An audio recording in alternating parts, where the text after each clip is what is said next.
Hi everybody, my name is John Young. I'm a elected school board member here in Christina uh, School District in Newcastle County, and I wanted to take a few moments just to share some thoughts here at the end of kind of a torrid day as our governor, Governor Markell, has vetoed House Bill 50, a fairly simple, straightforward bill designed to codify the rights of parents to opt their child out of standardized tests by honestly and only seeking to provide them the decency and protection from being bullied by school districts. Um, and the bill is really just as simple and as straightforward as that. Unfortunately, in the governor's remarks with the veto, he's co-opted an argument from civil rights groups and from testing acolytes that place an unreasonable and inflated sense of value that these tests have with absolutely no evidence to support his position, which is very sad. Um, I think that the people of Delaware deserve a governor that is thoughtful and actually pays attention to kind of facts around an issue before issuing such a decision as he did today. The bill passed with overwhelming veto-proof majorities in both houses. So one of the underlying assumptions in the veto is that the people of Delaware, who have contacted their legislators and have entrusted that branch of government, not the executive branch, to pass laws, that those folks in those positions, those duly elected positions, are somehow not enforcing the will of the people, and that somehow he knows better. And that actually kind of falls in line with my experience with Governor Markell on issues of education. He feels that he's more enlightened than the rest of us, and I actually admire, in part, this trait in terms of his belief system. He's very strong in his beliefs, and he's resolute in his beliefs. So one of the things I wanted to make sure that I did with this video today is make certain to offer Governor Markell actually kind of an out of the blue sincere thank you. He doesn't, I think, fully realize the impact of his words throughout this kind of bitter, contentious effort to get the bill passed. And then furthermore, today, kind of cementing uh, his views with the veto, what he has truly meant to the opt-out movement. Governor Markell has galvanized parents by offering a staunch opposition to parents' basic rights. Um, I'm really not sure how a politician can kind of find their way to embracing that position, but somehow Governor Markell has managed to do that. And so, honestly, there's really been no greater friend um, than Governor Markell to this effort. Now, don't confuse my gratitude, which is absolutely sincere, with any sort of sense that he's actually right about his decision. He continues to be bullheaded and wrong. Traits, by the way, that I'm certain he would probably ascribe to me on most of the issues in which him and I have battled over my 6 years as a school board member. But um, this one is way beyond John Young and Jack Markell. This one transcends time and space. This is about a fundamental right of a parent to make a decision about their child. And it's also about separation of powers and the role of government and the role of the executive and the legislative branch. I respect the fact that the executive branch is vested with the authority to veto a bill. And so, I applaud Governor Markell for standing behind what he believes in and offering this veto. Um, but I remain confused that he would choose a bill that had such overwhelming support and what his message truly is to the legislators that offered their support for the bill. Ultimately, I am in favor of overriding the veto, which, if the vote simply replicates itself, this bill will become law. And honestly, if the governor were to ignore that process or were to have signed this bill with its overwhelming vote today, he could have actually avoided a lot of the extra energy that's occurring pretty much in real time.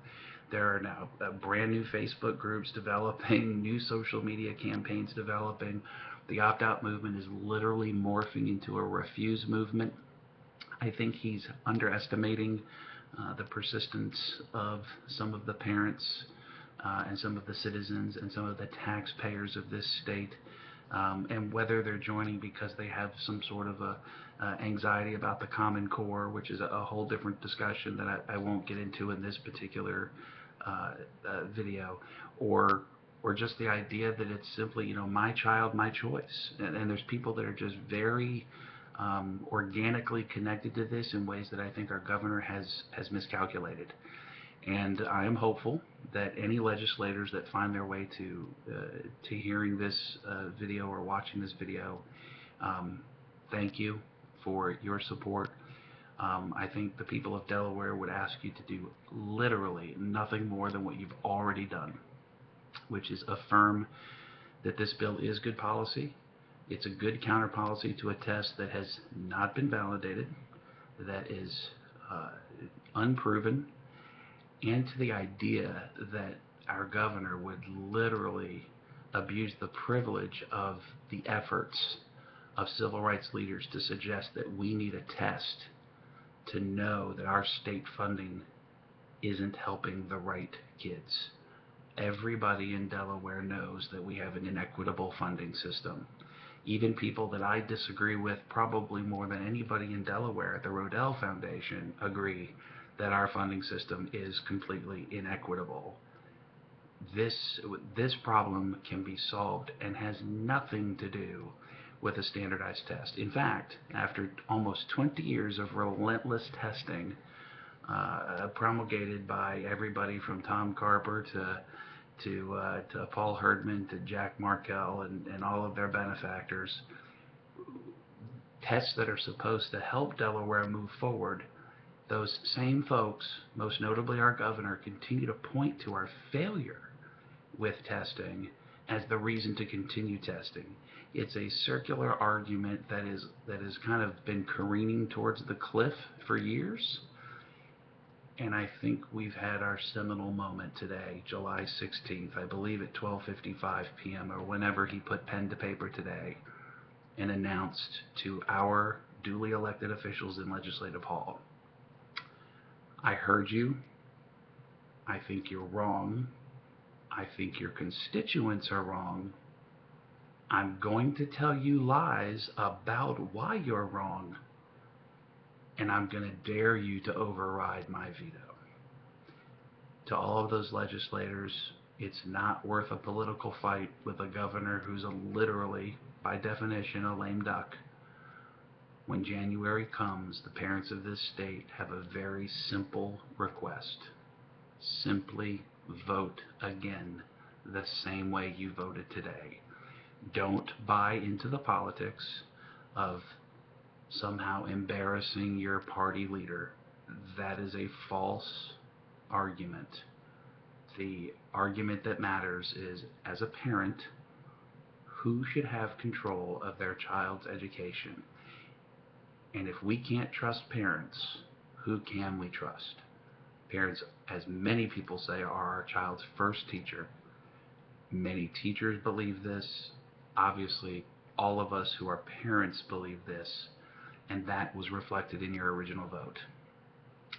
So if you could just honor that as you consider today's actions and the governor's somewhat caustic response with his veto pen, and bring to light the simple sensibility that the taxpayers of this state are saying, we want our schools to be accountable, and we want those that are claiming that the testing regime, or I should say regimes plural, from DSTB to DCAS to a second way of doing DCAS to a third way of doing DCAS to we're going to enter the Smarter Balance Consortium with nobody's authority except the unelected state board, that we're going to trust that there are other ways to measure accountability other than testing, and that we as a state have elected legislators that recognize that their constituents aren't the people that Jack Markell thinks they are, that they are actually capable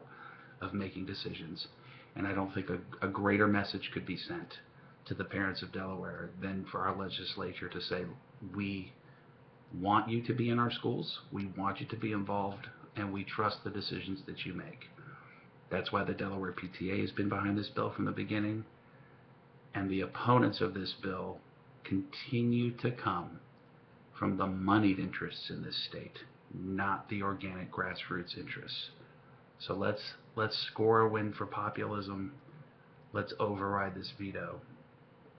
And Governor Markell, again, I really can't thank you enough for all the energy and attention that you have afforded this particular movement in Delaware. I will personally be forever indebted to the energy that you have added to the effort. And I think I speak for many other parents that without you, we would not be where we are today in terms of getting this issue out in front of the parents of Delaware with the vigor that we are doing it now. So thank you very much for your time, and to our legislators, good luck during this off session, and we look forward to a productive January when you return. Thank you very much.